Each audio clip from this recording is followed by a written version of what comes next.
দুঃখের সঙ্গে জানাচ্ছি যে আজকে এই বইমেলায় চিত্রশিল্পী লিটল ম্যাগ ওয়েলফেয়ার সোসাইটি আমরা চালাই, আমি সেই সোসাইটির সহ সম্পাদক। কিন্তু খুব দুঃখের সঙ্গে জানাচ্ছি আজ আমরা প্রাপ্ত, আমাদেরকে বসতে দেওয়া হচ্ছে না, আমাদের জন্য অ্যালটেড জায়গা আমাদের হাত থেকে ছিনিয়ে নেওয়া হয়েছে। এবং যখন কর্তৃপক্ষ মহামান্য গিল্ডকে জানানো হলো, মহামান্য গিল্ড আমাদের জানালেন যে রাজ্য সরকার এবং রাজ্য প্রশাসন ছাড়া আমরা কিছু করতে পারবো না, আমরা তোমাদের জায়গা দিতে পারবো না। এবং শুধু তাই না, তোমরা বাইরে গিয়ে, মাঠের বাইরে গিয়ে যে কোনো জায়গায় বসতে পারো, আমরা প্রোটেকশন দেবো, এই ধরনের কথা বলে আমাদের সরাসরি মাঠের বাইরে বের করে দেওয়ার চেষ্টা করা হচ্ছে। এটা এক ধরনের কূটনৈতিক চাল বলে আমরা মনে করি। এবং এর পরের বছর থেকে আর যাতে আমরা মাঠে না আসতে পারি এবং কোনোভাবেই আমাদের অস্তিত্ব রক্ষা না করতে পারি, সেই চেষ্টা ওনারা করে যাচ্ছে।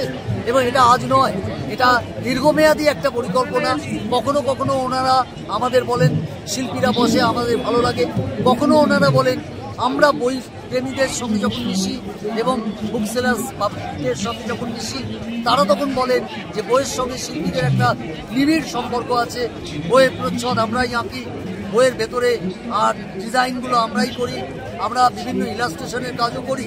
অর্থাৎ বইয়ের সঙ্গে পেন্টারদের একটা সুন্দর সম্পর্ক রয়েছে। সেই সম্পর্কটাকে বারবার স্বীকারও করা হয়, আবার অস্বীকার করা হয়, আবার মাঝে মাঝে বলা হয় যে আমরা কোনো জায়গা দিতে পারছি না, মেলার মাঠে জায়গার নাকি শিল্পীদের জন্য জায়গার কোনো সংকুলান হচ্ছে না, এই সমস্ত কথা বলা হয়েছে। যদি না দেয়, দীর্ঘমেয়াদী বিপ্লব চলবে। আগামী দিনে আমাদের মাঠে শিল্পীদের অস্তিত্ব কায়েম করার জন্য আমরা সংগ্রাম করব গণতান্ত্রিক নিয়মে, শান্তিপূর্ণভাবে, কাউকে বিভ্রান্ত বিরক্ত না করে সরব সংগ্রাম আমরা শুরু করব আগামীকাল থেকে। আজকে নীরব একটা মিছিল আমরা বের করতে পেরেছি, এইটুকুই। আর প্রশাসনের সঙ্গে কথা বলবো আমরা, মাননীয় কোনো এক মন্ত্রীর সঙ্গে নাম বলতে ইচ্ছুক নই, তার সঙ্গে কথা বলেছি।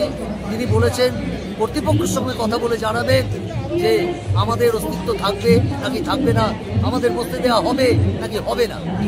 বছরই বইমেলায় বসি এবং যবে থেকে এই বইমেলা শুরু তখন থেকেই চিত্রশিল্পীদের বসার জায়গায় বইমেলায় হয় এবং কোনো রকম ট্রাভেল থাকে না, কোনো সমস্যা থাকে না, কোঅপারেট করে যথেষ্ট দিদিদা এবং সুধাংশুদা।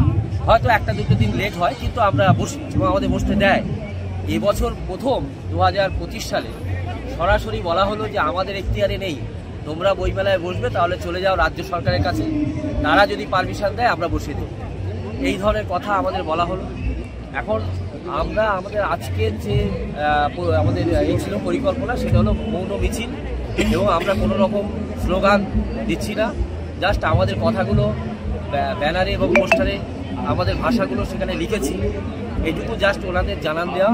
এবার আমরা আবার যাবো দিলীপদা এবং সুধার কাছে, কি বলতে চাই অফিসিয়ালি আর একবার শুনবো। যদি নেগেটিভ দেখি তাহলে কালকে থেকে আমরা আন্দোলনে ঝাঁপিয়ে পড়বো, এটুকুই।